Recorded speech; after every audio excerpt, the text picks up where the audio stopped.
જય માતાજી મિત્રો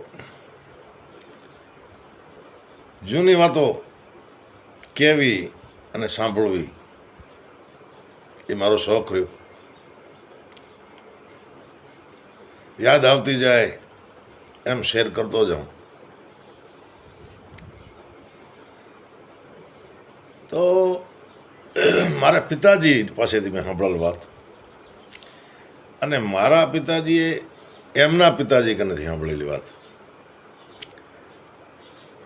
એટલે આપણે અંદાજો લગાવો કે 100 વર્ષથી ઉપરની આ વાત છે. 110 વર્ષ, 125 વર્ષ. હવે મિત્રો, આપ સબ જાણો છો કે આપણે પરાધીન હતા, અંગ્રેજો રાજ કરતા. મહારાણી વિક્ટોરિયાનો રાજ હતો, બ્રિટિશરો રાજ કરતા, અને આઝાદી બ્રિટિશરોથી લેવા હારું કંઈક ક્રાંતિકારીઓ આવી ગયા. અલગ અલગ રસ્તેથી લડાઈ લડતા. ગાંધીજી એ રીતે લડતા, સુભાષચંદ્ર બોઝ એ રીતે લડતા, ભગતસિંહ, ખુદીરામ બોઝ, સુખદેવ, આવા તો કંઈક નામી અનામી, મહારાણી લક્ષ્મીબાઈ, તાત્યા ટોપે, કેટલાના નામ લેવા. પણ બધાનો લડતા અલગ અલગ રીતે, કોઈ અહિંસક, કોઈ હિંસક, પણ લેવી હવને આઝાદી હતી. અને આજે અમે બધાએ આઝાદીથી શ્વાસ લઈએ છીએ. તો મિત્રો, એ વખતની એક વાત મારા પિતાજી કરતા કે રામ રાખે અને કોણ ચાખે ભાઈ. ઈશ્વરે જ એને બચાવવા છે ને, એ ગમે તે રીતે કોઈ મદદ આવી પહોંચે. આવી જ એક વાત ત્યારે હિન્દુસ્તાન પાકિસ્તાન આપ જાણો છો એક જ હતા. અને આપણે જે વચ્ચે રહેનારા છીએ ગુજરાત અથવા તો પારકર, થર પારકર, હવે આમાં 2 પ્રાંત હતા, કરાચી પ્રાંત અને મુંબઈ પ્રાંત. હવે જેને જે પ્રાંત નજીક લાગે એ પ્રમાણેનો વહીવટ એ લોકો કરતા. અને એ જ ભૂલ અમરકોટવાળાએ જે પાકિસ્તાનમાં જ રહ્યા, કારણ કે એમને પ્રાંત કરાચી નજીક લાગતો, એટલે વહીવટ ખાતર જેનો પસ્તાવો અંદર ખાને એમને હશે ને આપણને છે જ નહીં, તો કદાચ આ થળપારકર ભારતમાં હોત. ખેર, હવે સિમલા કરાર રદ થઈ ગયો છે. કદાચ લાંબે ગાળે એનો ફાયદો અમે તો કદાચ પારકરના ઝાડખા જોઈએ કે ન જોઈએ, અમારી ઓલાદ તો જોશે, એવી ભગવાન પાસે પ્રાર્થના છે. ખેર, મૂળ વાત ઉપર આવું તો જ્યારે હિન્દુસ્તાન પાકિસ્તાન એક હતો, તેથી કોઈ ગાડીઓ નહીં, બસો નહીં, ટ્રેક્ટર નહીં, જીપો નહીં, રેલ આવી હશે પણ એ જૂજ ક્યાંક કથે કોઈ રજવાડો પાસે અથવા તો મુંબઈ. એ વખતની આ વાત. એટલે માણસો વધારે પડતા ઊંટ ઘોડોથી મુસાફરી કરતા. તો નગર શહેરની અંદર જ, નગરમાં જ આ બનેલ છે, ત્યાં એક સોની, એ સોનીની દીકરીના લગ્ન સિદ્ધપુર અથવા પાટણ આજુબાજુ ક્યાંક લગ્ન કરેલ. દીકરી પિયર આવી ત્યારે મૂકવા આવ્યા હશે, મૂકીને જતા રહ્યા. એનો ઘરવાળો આવ્યો, એક સસરા આવ્યા, જે આવ્યા. દીકરીને માવતરે કીધું કે 6 મહિને 4 મહિના પછી મારા દીકરાને મેલીશ દે, એની બેનને મેલી જશે. મિત્રો, સોની સુખી અને આણો વળાયો, એટલે દાગીના પણ ઘણા દીકરીને દીધા. અને એક ઊંટ ભાડે કર્યો. જૂના વખતમાં ઊંટ ભાડે કરીને જતા.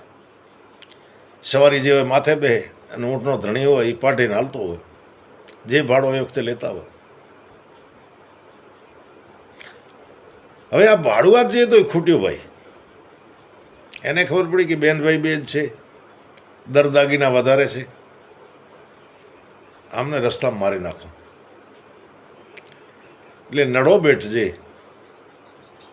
એ પ્રબતાણો હોય, ધણબેટ, તેથી એ વખતમાં આજરા જેવા કંજર બાવળિયા નહોતા. દેશી બાવળ, કેરડા, બીજા ઘણા બધા વૃક્ષો. અને નડો બેટ તો માખણીઓ બેટ કહેવાતો ભાઈ. અમારું તો પિયરી. એટલે ઊંટવાળાએ 2 જણોને પહેલેથી તૈયાર રાખેલ કે તમે ત્યાં રોકાવો, આગલે દી જતા રહો, કાલે અમે નીકળશું, હું ઊંટ પાડીને જતો હોઈશ, આ બેન ભાઈ 2 માથે હશે અને તમે રસ્તામાં ઊભા આવજો.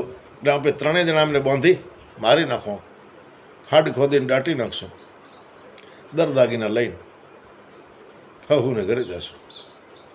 અને મિત્રો થયો જ એવો. આ બેન ભાઈ બિચારા 2 અજાણ, હું વાળી કુમ, મનમાં એવી કલ્પના એની કે આવો દગો કરશે. એ બેટરી ઝાડીમાં પહેલેથી 2 જણા હતા, 3 થયા. બેન ભાઈને બાંધી નાખ્યા, ઊંટના ઘોડા બાંધ્યા, ઊંટને બેહાડી દીધું. હવે એક મોટી ખાડ ખોદો કે અને મારીને એમાં દાટી નાખો. મિત્રો આ ખાડ ખોદે પણ થોડી બીક ખરી. એટલે એક જણને એક ઝાડ ઉપર ચડાયો કે તું માથે બેઠો બેઠો ચારે બાજુ નજર રાખ ચાડીખો, કદાચ કોઈ આવી જાય તો અમને સાવચેત કર. હવે એક માથે બેઠો, 2 ખાડ ખોદે અને બેન ભાઈ 2 બાંધલ બેઠા. બેચારે કીધું અમારા કન જે છે એ બધો લઈ લ્યો, પણ અમને જીવતા જવા દો, અમે કોઈને વાત નહીં કરીએ. તો કે ના ના, મેલાય તો નહીં. હવે મિત્રો ભગવાનની મદદ જુઓ. અંગ્રેજોના ઘોડા ખોવાઈ ગયા હતા.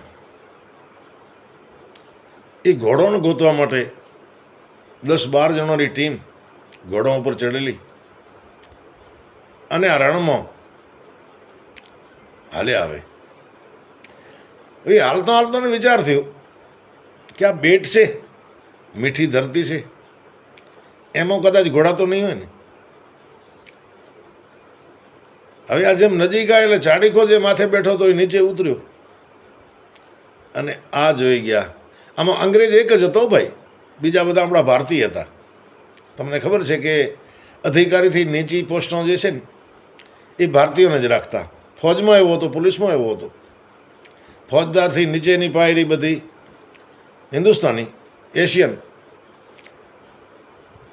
અને ફોજમાં પણ કર્નલ, કેપ્ટન આ અધિકારી અંગ્રેજ રહેતા. બાકી સિપાહીઓ નાયક, લાંસ નાયક, મેજર આ આપણા એશિયનોને રાખતા. એટલે તરત અધિકારી દોડીને આવી ગયા, એને ઉતરતો જોયો હતો, રાઉન્ડ અપ કર્યા અને તરત બાંધી નાખ્યા. બેન ભાઈને છોડ્યા. પૂછ્યું શું હતું? અમને મારીને આમાં દાટવાના હતા. એમને 3rd ડિગ્રી મારી દે. કીધું કે અમે મારવા હારું આવ્યા હતા. આવી તો હવે મિત્રો અંગ્રેજ આમ તો ન્યાયી હતા. એણે અંગ્રેજી અધિકારી ત્રણે વિચાર કર્યો કે હવે પકડીને લઈ જવા તો કરાચી પ્રાંત લાગે, હું હાજરી દેવી, લોકઅપમાં પૂરવા, પછી સાક્ષીઓ ગોતવા, આ કરવો તે કરવો, વકીલ દેવા. એ 3 જણા પાસે એ ખાડ ઊંધી ખોડાવી અને 3ના હાથ પાછળ બાંધી ઉતલુક બેહાડી અને 3ને શૂટ કર્યા. એ ખાડમાં દાટી બેનભાઈને મુક્ત કરી અંગ્રેજ રવાના થઈ ગયા. છે ને કુદરતનો ન્યાય કેવો ઝડપી મળી ગયો. એટલે પ્રકૃતિ ન્યાય તો કરે છે, મોડો વહેલો, કોકનો વહેલો કરે, કોકનો મોડો કરે. પ્રકૃતિ ઉપર છોડી દો ને તો એનો ન્યાય જરૂર કરે છે. તો કેવી લાગી વાત? જય માતાજી.